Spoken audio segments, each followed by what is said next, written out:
안녕하세요. 저는 얼마 전에 똥을 밟고 크게 데인 뒤에 초대박을 맞은 30대 초반의 평범한 주부예요. 똥 같은 전 남편과 이혼 후 굉장히 다른 삶을 살고 있거든요. 결혼한 지 3년 만에 이혼을 결정하게 된 사연을 글로 쓰게 되니 이상한 기분이네요. 지금의 삶에 감사한 마음으로 제 전 결혼 생활에 대한 사연을 작성해 볼게요. 저와 남편은 20대 중반에 만났어요. 당시 저는 이미 직장인 4년 차로 아버지가 보태준 돈과 제가 번 돈을 합해서 전셋집에서 살고 있었어요. 남편은 저의 알뜰한 모습에 반했다며 프로포즈를 했고 요즘 추세로는 좀 이른 나이에 결혼을 하게 됐어요. 남편은 사실 좀 무뚝뚝한 면이 있고 구두쇠 기질도 있었어요.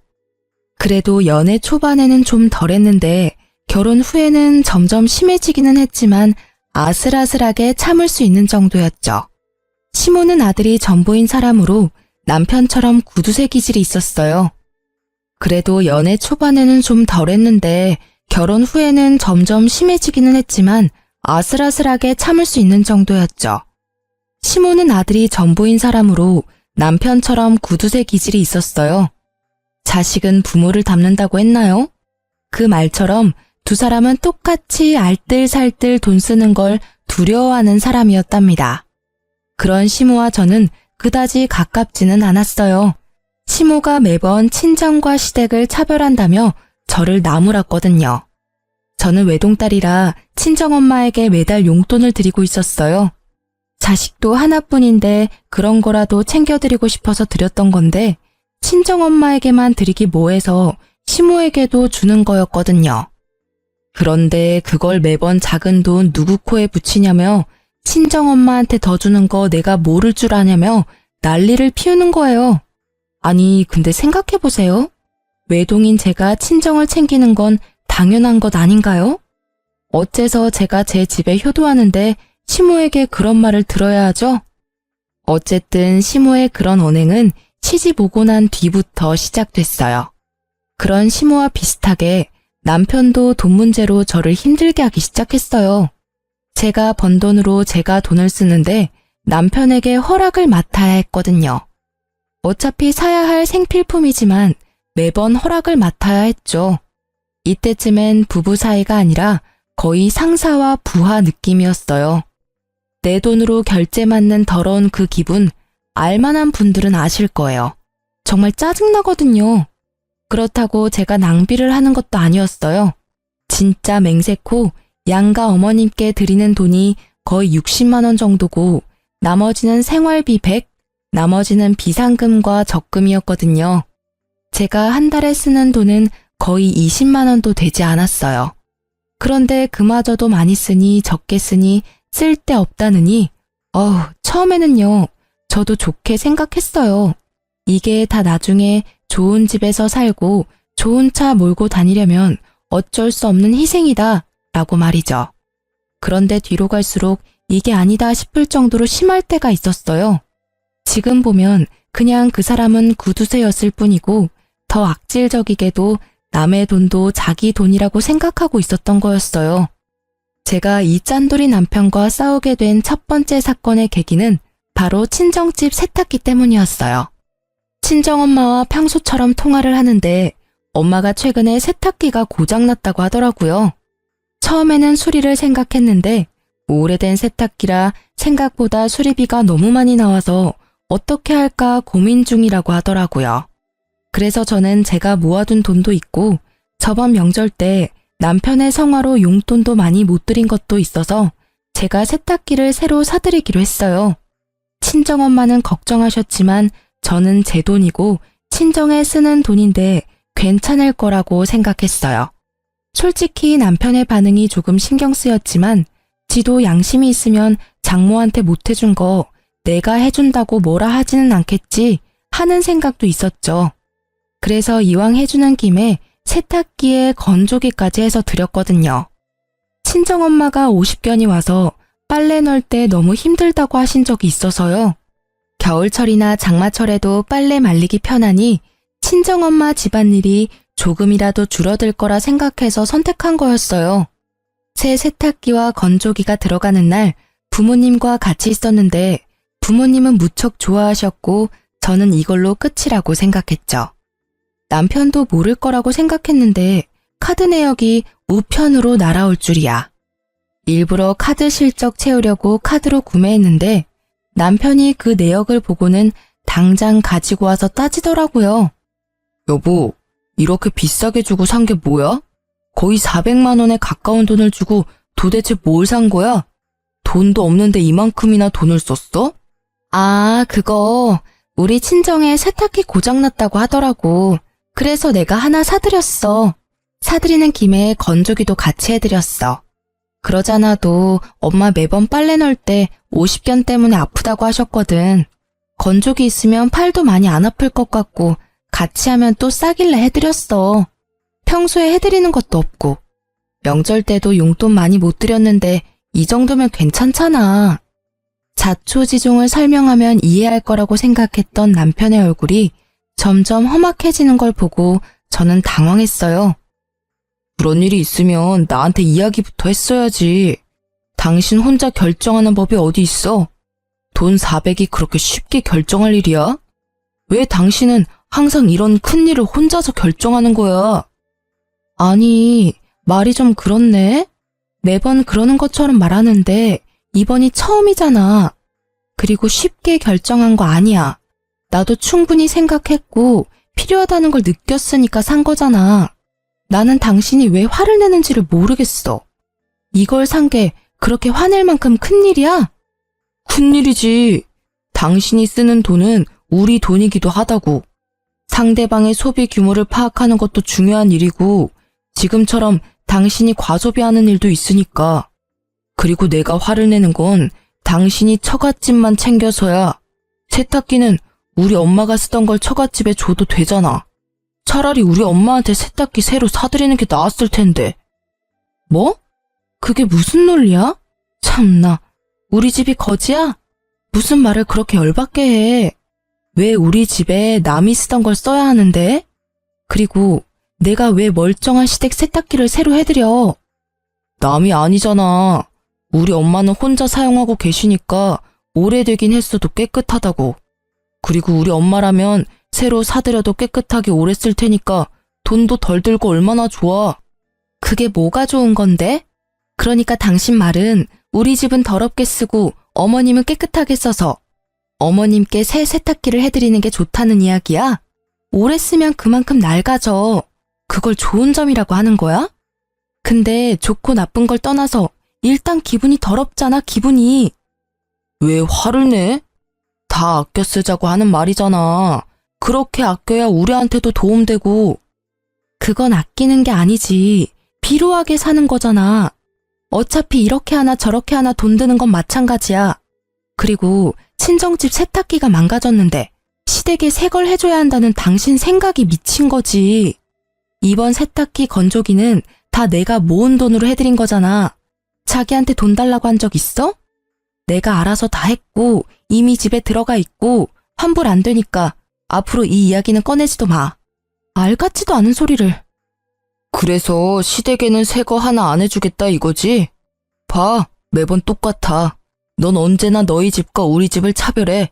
그게 눈으로 보이니까 매번 간섭하게 되는 거야. 매번 처갓집에 새 것만 해주고 싶어서는. 그리고 넌 며느리면서 시어머니 몸 안 좋아서 골골대는 건 안 보여? 우리 엄마도 몸 안 좋아. 너희 엄마만 엄마야? 어머님 몸 아픈 걸 왜 나한테 이야기해? 아프시면 병원 가면 되지. 멀쩡한 세탁기를 그것 때문에 바꾸겠다면 자기가 아들이니까 자기 돈으로 바꿔드려. 그럼 되겠네. 그 생각 자체가 문제라고. 처가에 네 돈을 썼으면 우리 집에도 네 돈을 써야지. 그게 진짜 차별 없이 대우하는 거 아니야?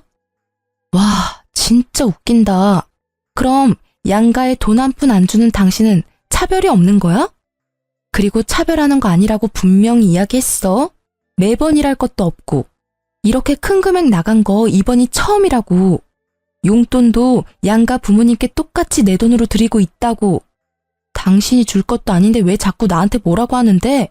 진짜 차별하는 게 뭔지 보여줄까? 어? 결국 반 협박이 섞인 제 말을 듣고서야 남편은 입을 꾹 다물었죠. 그렇게 사태는 마무리되는 것 같았지만 쉽게 끝나지 않더라고요. 그렇게 싸우고 며칠 뒤 시모에게서 전화가 왔어요. 네, 어머님. 어쩐 일로 전화하셨어요? 예, 우리 집 TV가 고장났는지 나오지를 않아. 와서 한번 보고 고쳐주던지 해야겠다.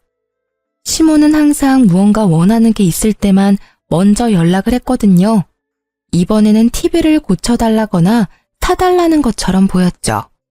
네, 알겠어요. 제가 남편에게 잘 전해놓을 테니 조금만 참으세요.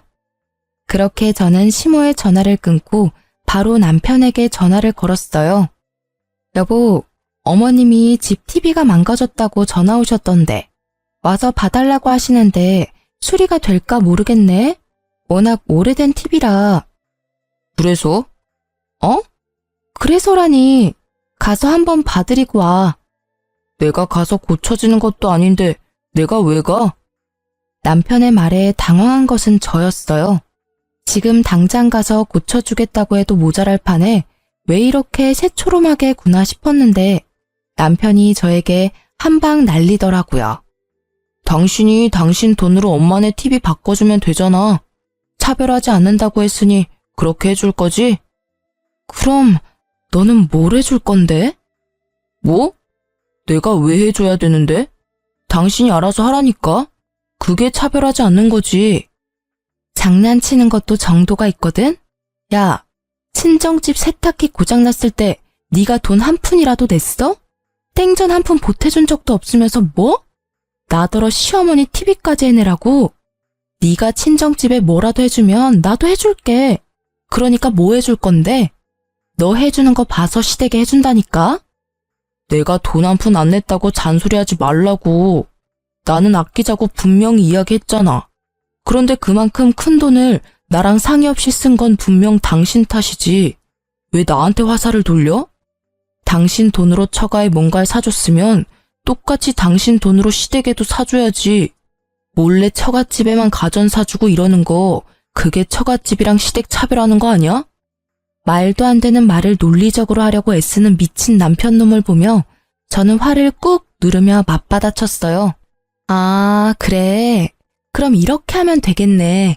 우리 친정집에 TV가 오래되긴 했지만 자주 안 보셔서 깨끗하고 잘 나와. 그러니까 그거 어머님 드리고 친정집에 새로 TV 사드리면 될 것 같아. 괜찮은 생각이지. 얼마 전에 당신이 생각해낸 획기적인 아이디어잖아. 남편의 되먹지 못한 발언에 열받은 저는 남편에게 들었던 말 그대로 돌려줬어요. 그랬더니 이번에는 말도 안 하고 가만히 듣고만 있더라고요. 자기가 했던 이야기를 입장 바꿔 들어보니 어이없는 일이라는 걸 깨달았던 거죠. 어때, 기분이? 좋은 생각이라는 생각이 들어? 직접 당해보니까 진짜 어이없고 열받지 않아? 있지, 당신이 돈 아끼는 건 알겠는데 남의 돈으로 대리효도하는 짓은 하지 말자. 같이 살고 있는 사람 기분 나쁘게 만들 필요는 없지 않아? 결국 남편은 제 물음에 답하지 않고 시댁 TV 일은 자기가 해결하겠다고 하고 전화를 끊었어요. 저는 남편이 알아서 하겠다고 했으니 신경을 껐고요. 솔직히 전화상이 아니라 직접 보고 이야기했다면 얼굴을 한 방 날려버렸을 거라는 생각이 들 정도로 화가 났었어요. 이후에 시댁을 갔다가 깜짝 놀라 혀를 찰 수밖에 없었어요. 남편이 시댁에 사놓은 TV를 봤거든요. 그건 중고였어요. 한눈에도 오래돼 보이는 그런 누런 TV는 절대로 비싼 돈 주고 사오지는 않았을 것 같더라고요. 화면이 나오기는 하는데 예전 고장난 TV보다 연식이 더 오래된 제품이었죠. 저는 고개를 절레절레 흔들 수밖에 없었어요. 우리 집에 저걸 들이지 않은 게 다행이라는 생각을 하면서요. 그리고 시모는 그 TV를 볼 때마다 도리어 저에게 한 소리 하더라고요. 넌 생각이라는 게 있니? 어떻게 시댁 TV가 고장났는데 중고를 사줄 수가 있어? 너희 친정에는 번듯하게 새 거 비싼 걸로 넣어주고는 이러니 내가 차별한다는 말을 안 할 수가 없는 거야. 네가 하는 꼴을 봐라. 어머님, 죄송한데 저희 친정의 세탁기는 저희가 같이 모으는 생활비로 낸 게 아니라 제가 따로 모으는 돈에서 구입한 거예요. 어머님 댁의 TV는 남편이 알아서 하기로 해서 저는 잘 몰라요. 이렇게 오래된 모델을 가져온 이유가 있겠죠. 보나마나 네가 중간에서 또 바가지 긁었겠지. 그러니 아들이 나한테 이런 걸 사다 준 거 아니냐. 그리고 처갓집에 좋은 걸 해줬으면 시댁도 좋은 걸로 바꿔줘야 형평성에 맞는 거 아니니? 이 집안에 시집 와서는 여전히 친정에 마음을 두고 있으니 객식구밖에 더 되는 거 아니겠니? 자식은 부모 닮는 게지. 네가 이 모양인 걸 보면 네 부모님 교양도 눈에 훤하다 훤해. 그러니까 저한테 말씀하셔도 저는 모르는 일이고 남편이 다 알아서 한 일이에요. 그리고 저는 어머님께 따로 제 월급에서 용돈도 드리고 있는데 이런 문제는 남편이 해결하는 게 맞죠. 저한테 돈 맡겨두신 것도 아니시잖아요. 쥐꼬리만한 용돈 준다고 아주 유세를 떠는구나. 얼마나 똑똑한지 시어머니 말에 한마디도 빠짐없이 말대꾸하며 제 남편 우습게 보는 말까지 하고 아유, 내가 며느리를 잘못 들였어. 저는 시모가 왜 저한테 이러는지 이해가 안 가더라고요. 아니, TV를 중고로 사다 준 건 남편인데 왜 저를 혼내는 거죠? 그렇지만 남편이 사준 거라고 했더니 그 뒤에 그 이야기를 더 하지는 않았어요. 그렇게 이야기가 잘 정리되나 싶었는데 그리 쉽게 되지는 않더라고요. 남편의 구두쇠 기질은 날이 갈수록 더 심해졌어요. 그리고 그만큼 저도 시달리는 일이 많았죠. 물티슈 쓰는 것부터 물 사 먹는 것까지 간섭하며 저를 낭비하는 사람처럼 몰아가더라고요. 그래도 마음을 다잡아보려 했는데 더 큰일이 터져버리고 말았어요. 그날은 주말이라 오랜만에 부부둘이 같이 느긋하게 시간을 보내고 있었어요. 평소에는 둘 중 한 명이 야근으로 늦는 일이 많아 서로 얼굴 보기가 쉽지 않거든요. 늦잠을 자고 일어나려는데 전화가 울리더라고요. 친정엄마였어요. 여보세요? 엄마, 무슨 일 있어? 목소리가 왜 이렇게 갈라졌어? 얘, 어떡하니? 네 아빠 상태가 위독하대. 의사 말로는 오래 못 갈 거라고 하는데? 상태가 그렇게 많이 안 좋대? 좋은 약이라도 좀 써보라고 내가 의사쌤한테 말해볼게. 이미 그 단계는 이미 지나서 효과가 없을 거라고 말하더라. 그래도 원하면 써보긴 할 텐데 지금은 의미가 크게 없다고.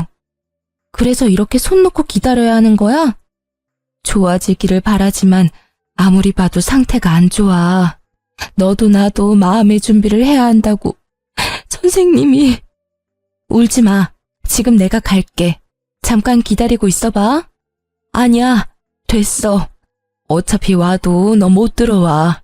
보호자 한 명만 특정 시간에 들어올 수 있대. 임종 때는 가족들 와서 봐도 된다고 하지만 아버지도 아버지지만 엄마가 걱정돼서 그러지. 병원비도 많이 나왔을 건데. 딸, 병원비는 걱정하지 마. 네 아버지가 보험을 잘 들어놨더라고. 아, 그러고 보니 네 아버지가 오늘 사망보험금 이야기하더라. 사망보험금? 커진 제 목소리에 남편 얼굴이 저를 향했어요. 저는 남편에게 아무것도 아니라는 제스처를 취한 채 다시 친정엄마와 이야기를 나눴죠. 그래, 사망하면 수령을 어떻게 해야 하는지 잘 알아보라고 하던데. 수령인이 나로 되어 있는데 네가 가서 받을 수 있는 방법이 없는지 좀 알아봐 줄래? 법정 상속인으로 되어 있으면 너도 상속인에 해당돼서 받으러 갈 수 있지 싶은데 내 이름으로 되어 있어서 어떻게 해야 할지 모르겠구나. 그래? 그럼 내가 보험회사 전화해 볼게.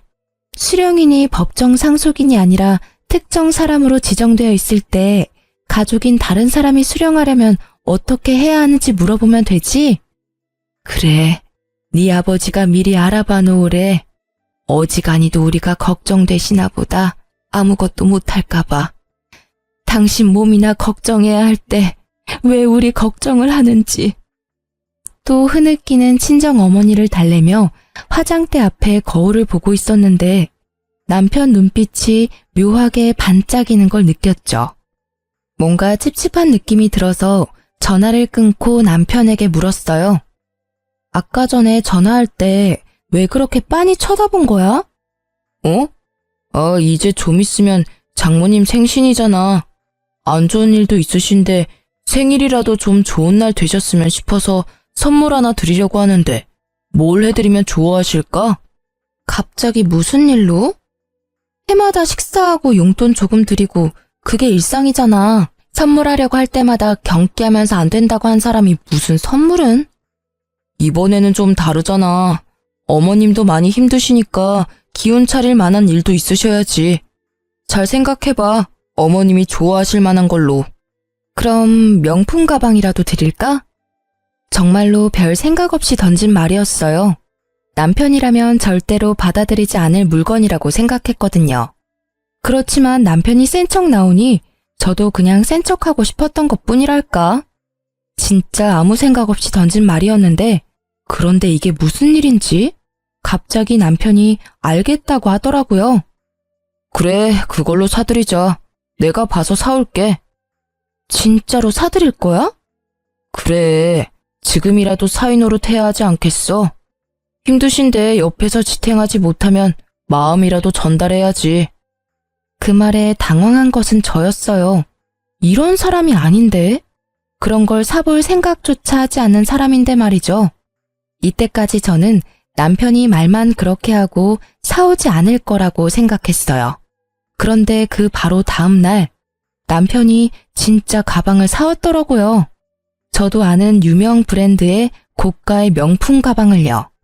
중고로 사도 몇백만 원이 넘는 이 가방을 남편이 가져오자 저는 놀랄 수밖에 없었어요. 친정엄마 생신날 그걸 떡하니 내놓으니 엄마 얼굴이 요 근래 드물게 활짝 피더라고요. 계속 힘든 일만 있었는데 좋은 일 정도는 있어야죠. 당신 이거 진짜로 사온 거야? 비싸지 않았어? 무슨 돈으로 이런 걸 산 거야? 한 1,000만 원 정도 주고 샀는데 살 때 이렇게 큰 돈 주고 물건을 사본 적이 처음이라 후덜덜 떨리더라고. 하며 남편이 너스레를 떠는 모습을 보며 저는 진심으로 남편에 대해 고마움을 느꼈어요. 그것이 고가의 가방이 아니라 하더라도 그 마음은 진심이었어요.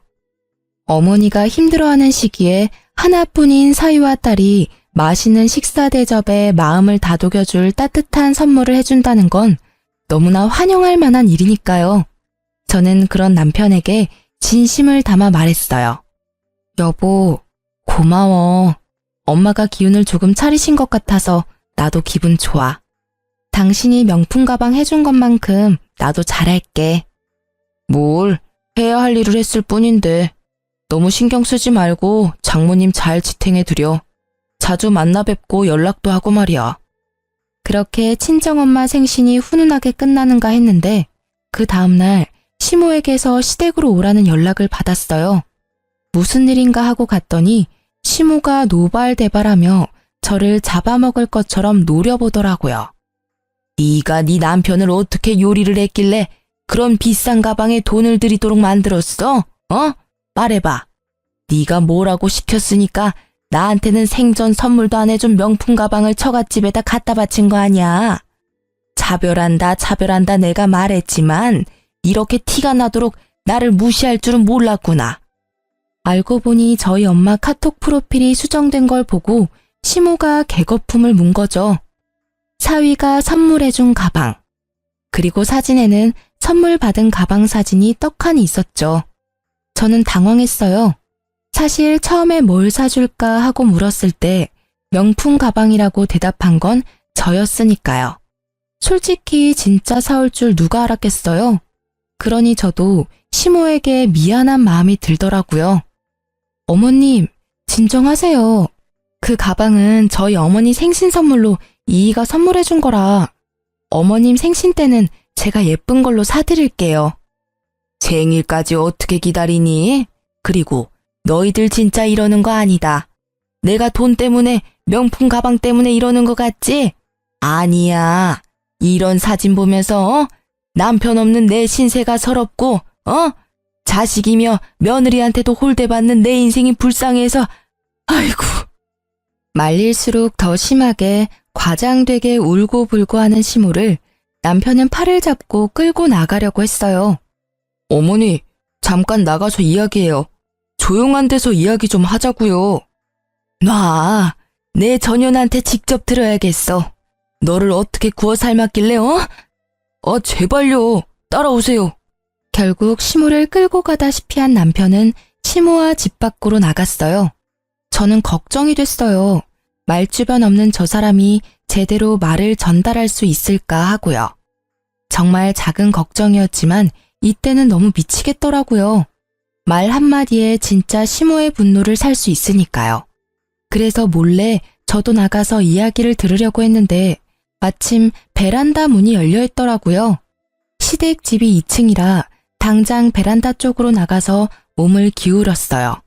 처음에는 소곤거리는 소리라 안 들렸는데 최대한 집중하니까 잘 들리더라고요. 장인어른이 지금 위독하신데 곧 돌아가실 것 같아요. 근데 보험을 빵빵하게 들어놓으셨는지 사망보험금이 어마어마하더라고요. 나중에 그거 타면 어머니한테 더 좋은 거 해드릴 테니까 조금만 참아요. 예? 와이프 외동딸이잖아. 장모님이 받아도 반은 와이프 몫이거든요. 그러니까 지금은 참으시라고요. 그 돈 들어올 때까지만. 그래? 아이고 잘됐네. 쓸모도 없는 며느리 이제야 쓸 일이 생겼어. 잘됐다 얘. 보험금 타면 그걸로 팔자 피는 건 순식간이야. 그 집안에서 너희 결혼할 때 해준 거 하나도 없더니 죽을 때가 되니 도움이 되는구나. 너도 이제 팔자 피는 거야. 잘됐어. 저는 제 귀를 의심했어요. 내가 들은 게 진짜 현실인가? 이건 꿈이 아닌가? 하는 생각이 들 정도였죠. 두 사람이 돌아오는 소리가 들려 저도 불이 나게 현관으로 달려나갔죠. 열이 받아서 두 사람에게 한 소리 하려고 결심하던 차에 친정엄마한테 전화가 왔어요. 저는 남편과 시모를 두고 그대로 밖으로 나가 전화를 받았죠. 응, 엄마, 무슨 일이야? 예, 어떻게 이럴 수 있어? 사위한테 받은 가장고리가 떨어져서 수리하러 갔더니 자기네 제품이 아니라며 수리를 거부하던데 이거 설마 가짜 제품이니? 뭐? 그게 무슨 말이야? 아이고, 내가 거기서 받은 수모를 생각하면 손발이 떨리고 아니, 가품을 줬으면 가품이라고 말을 해주면 될 것을 왜 가짜를 진짜라고 속이는 거니? 저는 그 길로 불이 나게 친정으로 달려갔고 그 가방을 들고 전문 매장을 찾았어요. 직원이 딱 보더니 SA급도 아닌 B급 짝퉁이라더군요. 저도 친정어머니도 명품을 직접 본 적이 없으니 그게 가짜인지 진짜인지 알 길도 없었던 거고요. 실망한 친정어머니를 달래는 저는 수치스러움과 분노로 머릿속이 가득 찼어요. 이혼. 바로 이날 저는 이혼을 결심하게 됐어요. 막대 먹은 무개념 짠돌이 남편과의 이혼을 말이죠. 그리고 저는 그 나쁜 놈과 아버지를 모욕한 시모에게 복수를 계획했어요. 지들이 했던 대로 아주 치사하고 더럽고 열받는 복수를 말이죠. 이후로 저는 대놓고 시댁과 친정을 차별하기 시작했어요. 좋은 것이 있으면 무조건 시모가 있는 데서 친정에 해줘야겠다고 이야기하고 제가 모은 돈을 털어서 친정에 바리바리 먹을 것, 입을 것, 가전제품 같은 것들을 해다 줬어요. 남편과 시모가 볼 때 더 많이 해드렸죠. 시모에게 이보다 더 크게 열받는 일이 있을 수 없고 남편은 유산 때문에 꾹 참고 있는 게 보였죠. 그래도 본인도 참기 힘들었을 거예요. 말하고 싶은 걸 참느라 힘들어 보였거든요. 그치만 이제 짠돌이가 힘들어하든 말든 제 알 바 아니죠. 무개념 막말 시모는 결국 참지 못하고 제게 한 소리 해댔어요. 이게 보자 하니까 친정집에는 발길 좀 끊으랬더니 매번 왔다 갔다 하며 이거 사주고 저거 사주고 너는 이 시댁 식구들은 보이지도 않냐? 이렇게 대놓고 사람 차별하고 자식은 부모 닮는 법이야. 네가 그러면 네 부모가 욕 얻어먹는 건 당연한 이치지. 어디 가서 우리 집 며느리라고 하지 말거라. 네, 차별하는 거 맞고요. 저는 외동딸이라 저희 친정집 식구도 소중해요. 어머님네는 아들이 셋이나 되는데 챙겨줄 사람도 그만큼 많잖아요. 그런데 저희 집은 저 하나뿐이거든요. 제가 아무리 친정을 챙겨도 어머님네 새형제가 챙기는 것보단 덜하겠죠. 안 그래요? 시모에게 아들 셋은 자신과 똑같은 구두쇠들 셋이었거든요. 그러니 용돈도 저만 드리고 있었고 나머지 형님들은 용돈 자체도 드리지 않더라고요. 그러니 제가 친정에 해주는 것들이 부러울 법도 했던 거죠. 그래서 힘껏 빈정거려 줬어요. 그것도 아들 못 낳은 너네 엄마 팔자지. 그럼 아들을 든든히 낳았어야지. 이렇게 남의 집안 며느리로 들어온 딸에게 이거 사달라 저거 사달라. 너희 집안도 참 사람들이 베어먹지를 못했어. 결국 친정집을 걸고 넘어지는 시모에게 저는 대놓고 두 아주버님 흉을 좀 봤어요. 아, 그래서 어머님은 두 아주버님한테 잘 대접받고 계시나요? 연락도 자주 안 하시는 것 같던데. 형님들도 연락 없으시잖아요. 하긴 그것도 어머님 팔자시죠. 어머님이 매번 자식은 부모 닮는다고 하셨는데 그 말이 딱 맞네요. 두 아주버님도 어머님을 똑 닮으셔가지고 참 야무지세요. 그죠? 뭐? 인연이 이거 아주 못하는 말이 없네. 이제 막가기로 결정한 거니? 이 싸가지가 없는 년, 막대 먹은 년. 어디서 이런 벼락 맞을 년이 집안에 들어와가지고 불쌍한 친정집 챙겨주느라 시모 고생하는 건 눈에 보이지도 않지? 네 남편을 본받아. 장모 눈치 보느라 그 비싼 가방까지 해주고. 가방 이야기에 빡친 저는 웃으며 시모에게 말했어요. 저도 가방 사드릴게요. 그럼 됐죠?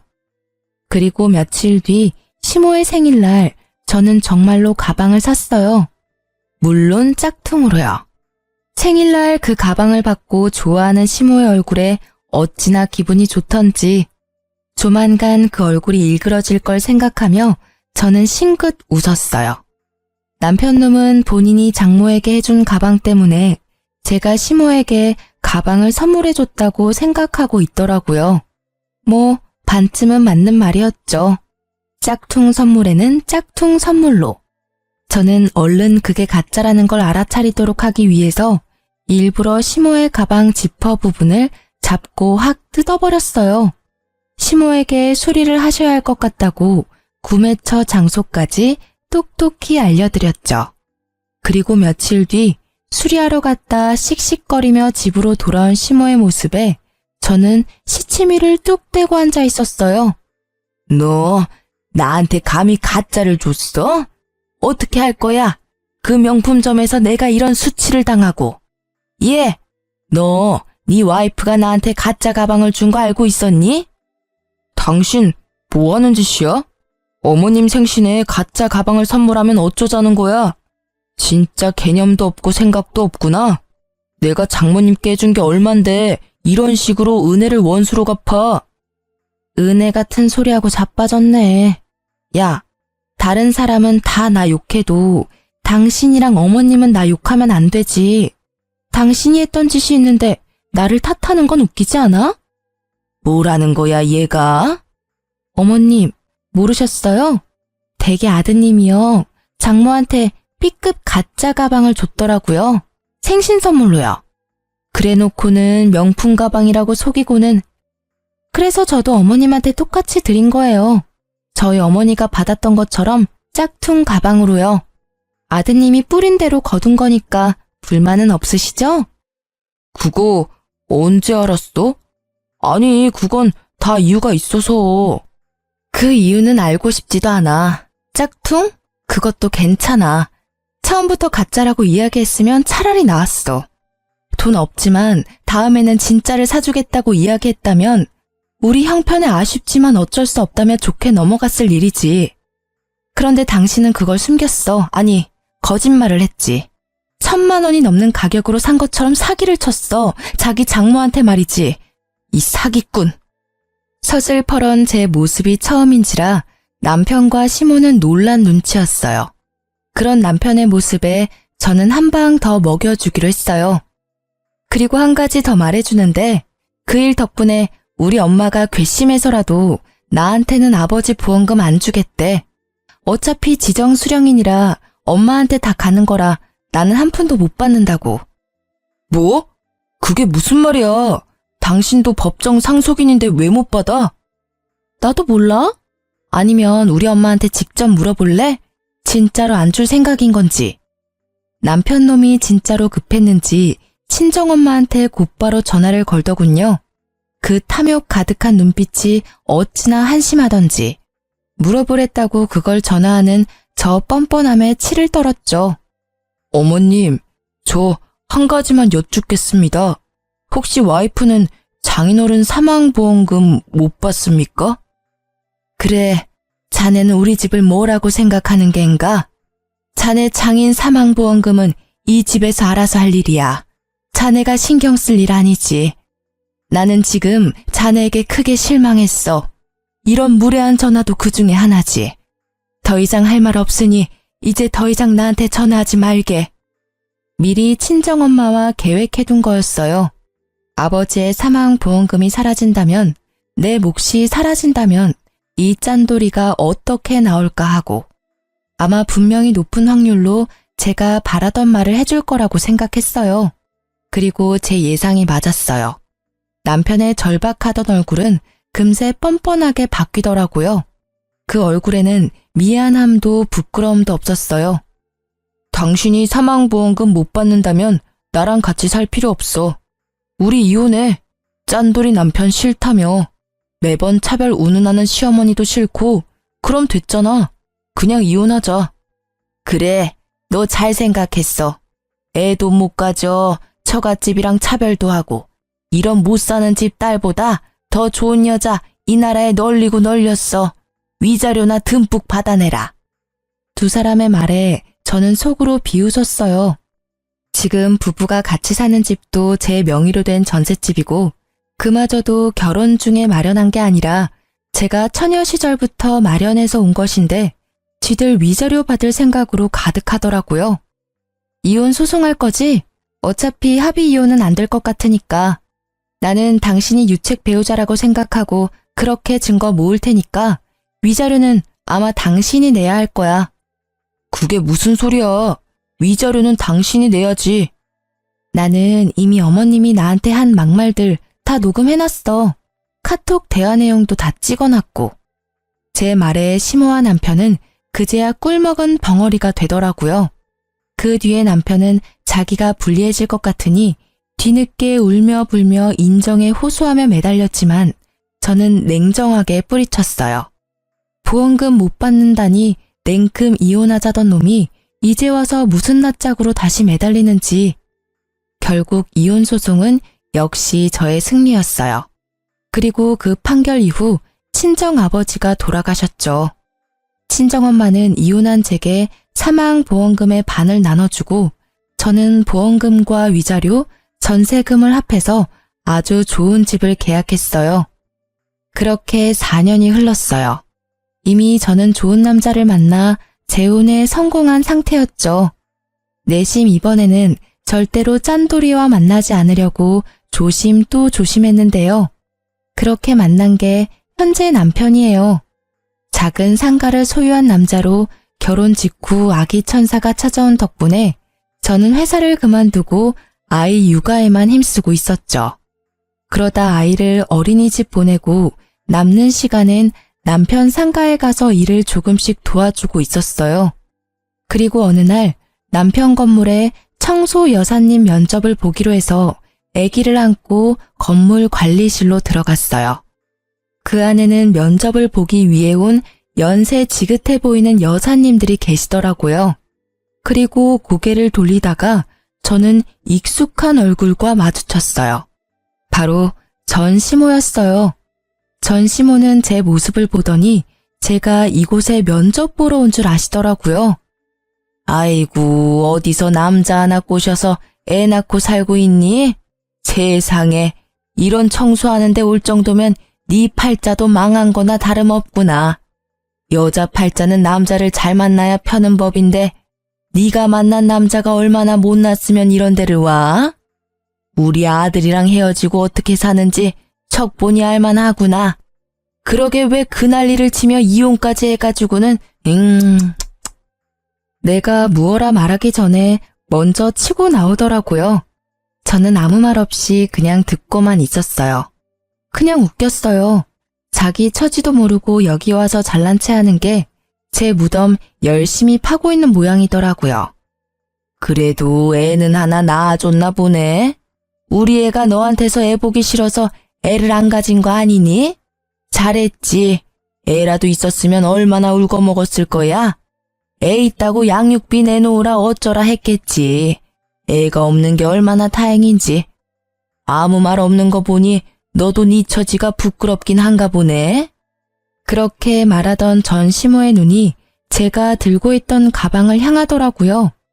남편이 사준 브랜드 제품 가방이었는데 그걸 보고 피식 웃더라고요. 나쁜 버릇 또 나왔구나. 청소나 하러 다니는 주제에 가짜 명품 가방을 들고 다니니?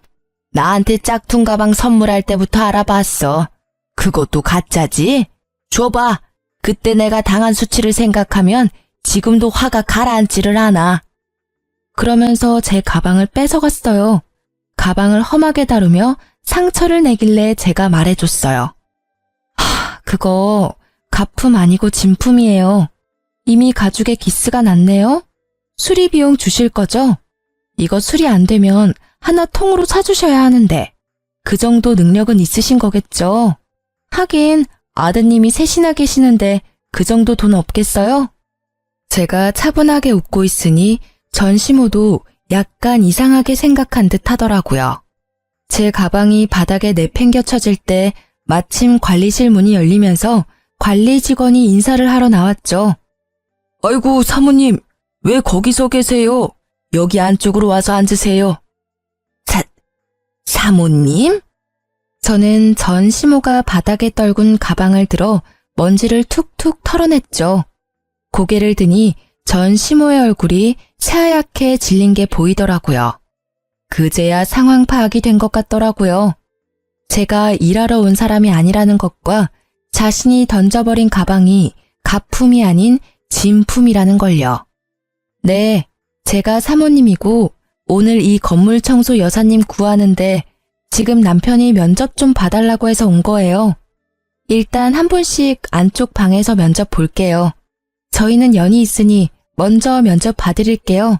안으로 들어오세요. 저와 전시모가 관리인 방으로 들어갔어요. 따라오지 않을 줄 알았던 시모가 놀라서 그런지 아무 생각 없이 순순히 따라 들어오더라고요. 저희는 가족처럼 함께 일할 여사님을 구해요. 월급도 근처 분들보다 더 쳐드릴 건데 그만큼 열심히 해주셔야 되고요. 개인적으로는 꼭 맡아서 해주셨으면 좋겠어요. 이제껏 알뜰하게 사시는 걸 제가 잘 봤잖아요. 우리 건물도 그렇게 알뜰살뜰 잘 꾸려서 청소해 주실 것 같아서요. 제 말에도 아무 대답을 하지 못하더라고요. 불과 5분 전과는 정반대인 상황이 너무 웃겼어요. 그리고 그 사색이 된 표정에 통쾌하기도 했고요. 절 괴롭힐 때는 보지 못했던 얼굴이 너무 속 시원했어요. 그런데 전 남편은 뭐 하는 사람인지 모르겠네요. 대체 뭘 하고 다니길래 늙은 노모를 일하러 여기까지 보냈대요? 요새 일 다니고 있긴 해요? 혹시 여전히 너무 알뜰하게 살아서 연세 드신 어머니 밖으로 일하러 보낸 걸까요? 뭐든 적당히 해야 하는 법인데 말이에요. 아들이 셋이나 계신 분이 이런 데서 일한다 그러면 사람들이 욕할지도 모르겠네요. 걱정해주는 척 폭탄을 날리며 비웃자 전시모는 자존심이 상했는지 화난 얼굴로 벌떡 일어나더라고요. 내가 이딴 곳에서 일할 줄 알아? 절대 안 할 테니 그리 알아. 저도 채용할 생각은 아니었어요. 받아들인다면 두고두고 갑질 제대로 할 생각이었는데 알아서 빠져나가더라고요. 나중에 전시모가 왜 여기까지 오게 됐는지 주변 사람들에게 물어보니 아들이 셋이나 되는데 아무도 용돈 주는 자식이 없대요. 제가 있었을 때는 제가 드리는 용돈이 유일했던 것 같더라고요. 그렇게 자식 셋이 전부인 것처럼 굴더니 결국 용돈도 주지 않고 왕래조차 잘 안 한다고 해요. 본인이 뿌린 씨앗, 본인이 거둔 거죠. 그렇게 구두쇠같이 굴었으니 자식들도 똑같이 그렇게 큰 거죠. 그리고 며칠 지나지 않아 전 남편이 건물로 찾아왔더라고요. 저는 시모가 건물에 해코지하지 않을까 매일 나와보고 있었기에 그 사람이 왔을 때 딱 마주쳤죠. 너 잘 만났다. 야, 너 나한테 사기를 치고 이혼을 해? 너 보험금 못 받는다더니 다 받아 처먹고 나한테는 거짓말을 해? 왜 그게 잘못됐어? 나도 내 재산 지킬 필요가 있어. 네가 욕심내서 우리 아버지 보험금 노리는 거 모를 줄 알았어? 간도 크지. 어떻게 와이프 아버지 사망보험금을 노려? 그래, 그거 내가 탔으면 또 그 집구석에서 구워 삼겨지고 있었겠지.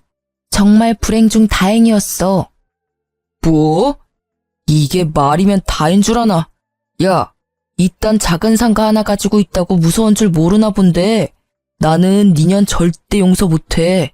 나한테 거짓말하고 이혼한 거니까 사망보험금은 토해내야지. 그게 맞는 거잖아. 그게 왜 맞는 말이야? 그리고 그걸 내가 왜 토해내? 아버지 사망보험금은 엄밀히 따지면 우리 엄마 거야. 그리고 이 건물? 이거 내 거 아니야. 내 남편 거지. 그러니까 남편 불러서 법적 대응하기 전에 얼른 꺼져. 앞으로 이 근처 얼씬거리지도 마. 알아들었어? 이 찌질아. 건물이 남편 거라는 이야기에 전 남편은 사색이 돼서는 말 한마디 못하고 나가더라고요. 아니, 와이프 아버지 보험금 못 받는다는 이유로 이혼하자고 했던 놈이 다시 찾아와서 이럴 줄은 상상도 못했어요. 정말 찌질함의 끝을 보여준 더러운 놈이었어요. 그 일이 있고 나서는 찌질한 전 남편을 본 적은 없었어요. 재혼한 남편이 제 이야기를 듣고는 눈에 불을 켜고 건물을 지키고 있거든요. 그래도 찌질이와 헤어지고 좋은 남자 만나서 다행이라고 생각해요. 지금 남편은 저희 친정에 너무 잘해줘서 가끔 미안할 정도거든요. 우리 집이나 시댁에서 뭔가를 사면 꼭 친정에도 사드리자며 먼저 권하니 제가 도리어 마다할 정도예요. 솔직히 우리 집에 너무 잘해주니까 저도 자연스레 시댁과 남편에게 더 잘하게 되더라고요. 뿌린 대로 거둔다는 말이 틀린 게 없네요. 이제 든든한 남편과 알콩달콩 잘 살아볼 거예요. 글 읽어주신 분들 모두 감사하고 행복하세요.